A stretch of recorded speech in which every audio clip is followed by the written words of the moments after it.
All right, let's dive right in. Welcome to today's Explainer, where we're going to unpack a deeply fascinating, honestly kind of chilling myth called the wit and the ruin of static control. Now, I want you to imagine we're sitting around a campfire. The shadows are creeping in, and we're recounting this epic, bloody story about the fall of an absolute dictator. Because, this isn't just your standard story about a rebellion. It's actually a profound look at how rigid systems of control are fundamentally flawed from the start, and how, sometimes, the absolute most destructive weapon you can use against tyranny isn't a sword at all, it's a laugh. Let's see how this all unfolds. So, we begin our story in the era of Cynos the Pale Cynic.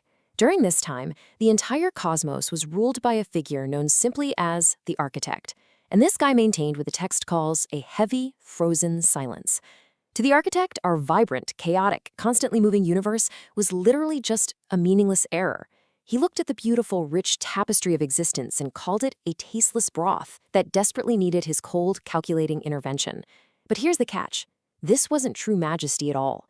It was a complete facade. It was completely unearned. He wasn't leading the cosmos, right? He was suffocating it. And that brings us right into Parable I, the era of static control. To really understand this mythic collapse, we first have to look at the incredibly oppressive regime this Architect actually built. The central conflict of our tale is super stark. On one side, you have the Architect's static control, which is defined by that heavy frozen silence, that unearned majesty, and absolutely rigid, unyielding law. And there is a massive amount of irony here, right? Because the Architect drapes himself in these black, mocking priestly robes, acting as if his cold, harsh suppression is somehow holy or divine. But contrasting this, you have the spirit of becoming. This is the fluid spirit of reality, the vibrant universe, and infinite motion. The text uses this wild contrast to heavily critique rigid control systems. It shows us the fundamental irony of all dictatorships. They try to force static geometry onto a reality that is, at its core, fluid and alive. You literally cannot freeze infinite motion forever. Enter our protagonist, the Wit. And the Wit shatters the Architect's frozen silence not with a massive army, but by using the absurd. The text defines the absurd as this incredible, unbinding power. It describes it so vividly as a jagged blade of laughter that just slices through all that manufactured silence like a hot wire through ice. So what's the role of the absurd in our campfire story? Well, it's the ultimate disruptor. By simply laughing at the Architect's unearned majesty, the Wit proves a terrifying reality for the dictator, that absolute stillness wasn't peace at all. No, it was merely a breath held before a terrified scream. The laughter just completely unbinds the illusion of control. Which leads us right into Parable 2, Decay of the Fortress.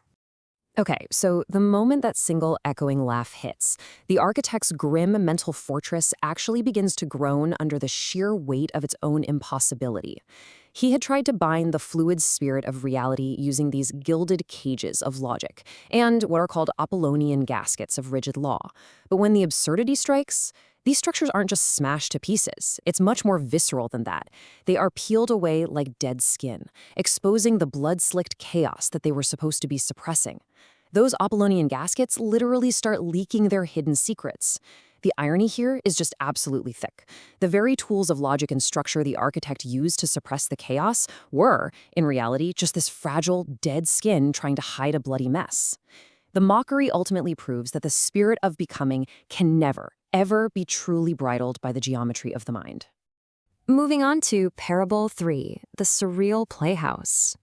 So with those logical cages completely destroyed, the silent tomb of the Architect undergoes this bizarre, grotesque metamorphosis into a surreal playhouse. Things get weird here. Step 1. That so-called immutable master architecture literally begins to melt under the heat of the Wit's absurdity. Step 2 introduces the logic of the crucible, which basically enforces this slow, highly colorful death upon the regime. Instead of a dignified ending, the rigid lines melt into a wildly theatrical display. By step 3, absolute certainty actually ferments, kind of like wine gone totally bad, into meaningless motion. And finally, step 4. The cosmic creed of the Architect is revealed to be written in disappearing ink. His grim empire is literally forced to perform its own funeral inside a theater of ruin. Stripped of his cosmic creed and his disappearing ink, the established order completely dies. The cosmic page is left utterly blank. The Architect's dominion is no longer this perfect frozen vault. No, it's been turned into a humiliating, entirely meaningless spectacle. Everything he tried to write into permanent law has just vanished into thin air. And now for the grand finale, Parable IV, Unmasking the Void.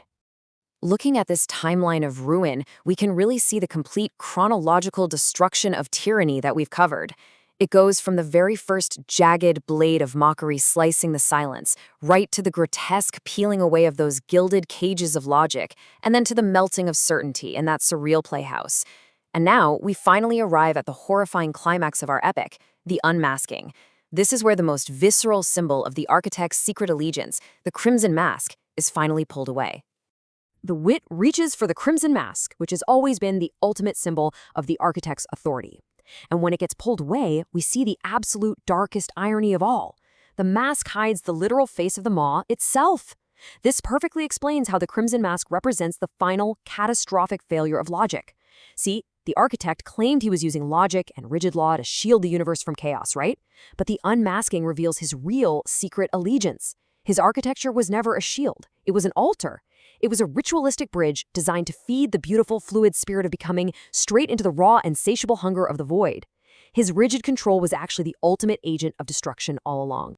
So the ultimate takeaway here is that his control was always a deadly illusion. Stripped of all his unearned majesty, the architect, who is now just called the last thinker, is reduced to a completely submissive witness. He's doomed to just sit and watch the infinite, vibrant motion of the cosmic broth he used to despise. He's left performing a perpetual grave dance upon ruined contracts that were never, ever meant to last in the first place.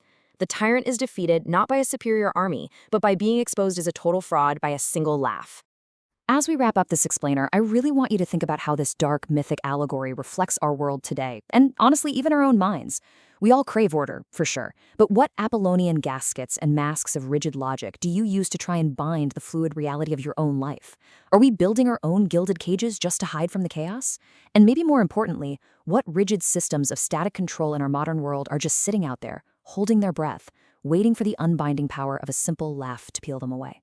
Think about that for a bit. I'll see you in the next explainer.